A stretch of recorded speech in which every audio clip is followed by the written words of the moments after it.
Hello, I'm Sarah Pink, and today I'm going to have a little talk with you about bees. I love bees. I love all different sorts of bees, and most people I think are most familiar with honeybees, but not all bees make honey. And there are in fact 267-ish different species of bees in Britain.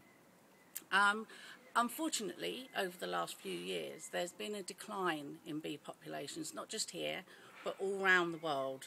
And there are lots of different reasons for that. And to be quite honest, scientists aren't 100% sure what it is. But in the UK, 1 out of every 3 hives has suffered something called colony collapse disorder. And basically, that just means that the bees have vanished, or they're all dead. There are lots of reasons for this, and one of them is because of insecticides and pesticides and various things like that, and the other is because their habitat is dwindling.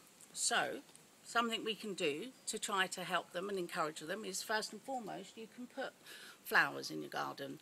Bright flowers, nice smelly flowers, and as you know, if you've got flowers, the bees will come and bumble around, and they'll come and collect pollen from that to make them nectar, to make their honey. So if you've got your flowers planted and you want to encourage them furthermore, you can make them little bee houses and little bee hotels. And you can do something as simple as tie a few bamboo canes together.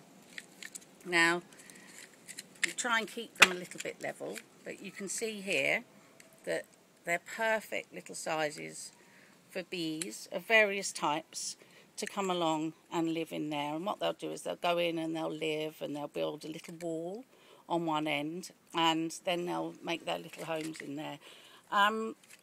You're not going to attract a massive swarm of bees, let's just say. You're not going to have thousands of bees turn up. These are for the breeds of bees, the types of bees that live on their own. And you do have solitary bees, so you can quite safely put these in your house. You can also drill holes into bits of wood. So you can have a little stick like this with one piece, or you can have a chunk of wood like this with lots in them.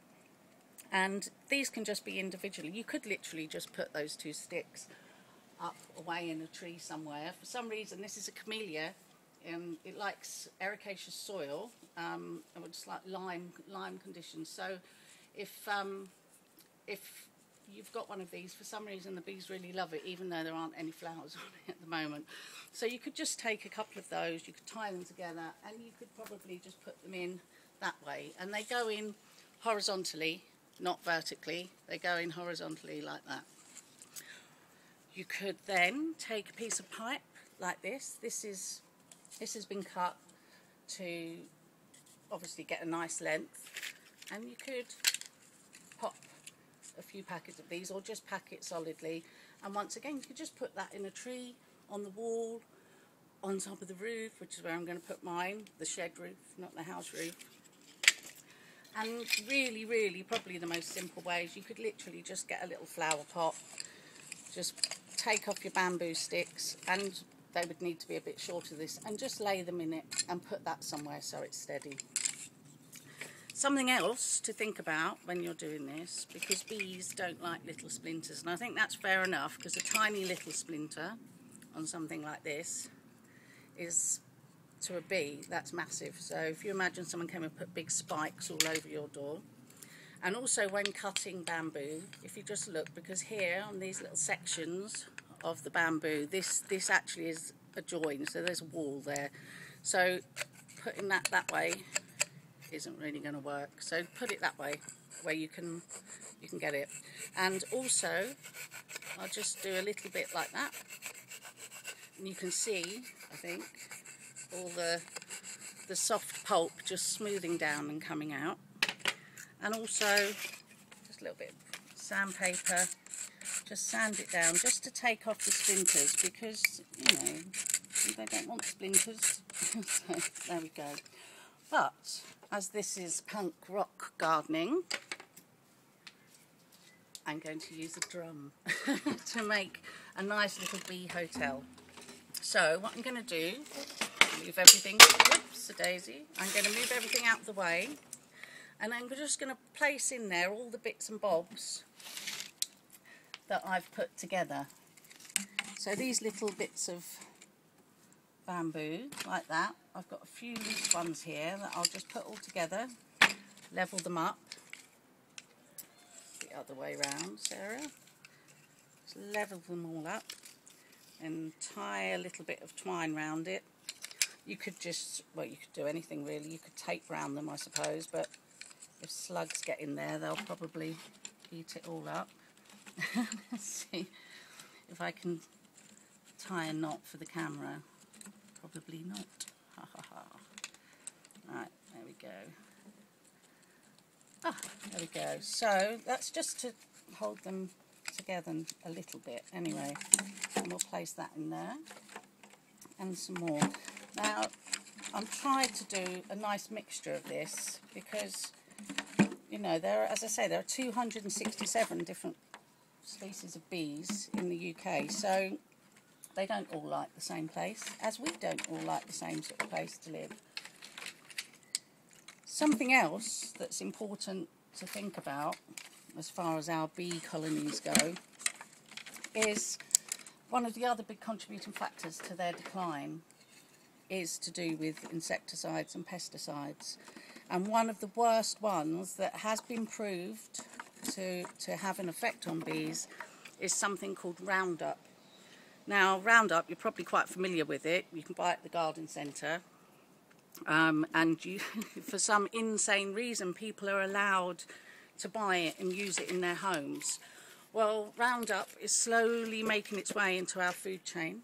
It's having long-term effects on insects and wildlife that scientists now are getting really worried about, and they're quite big calls for it to be banned, and for it to be banned domestically but also commercially.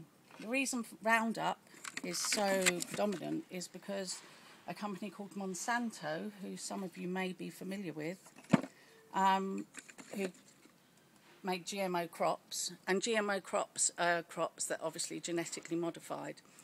Now, they made all these, they've made the genetically modified crops, which themselves have been proven to be linked to birth defects and cancers and tumours and endocrine disruptions.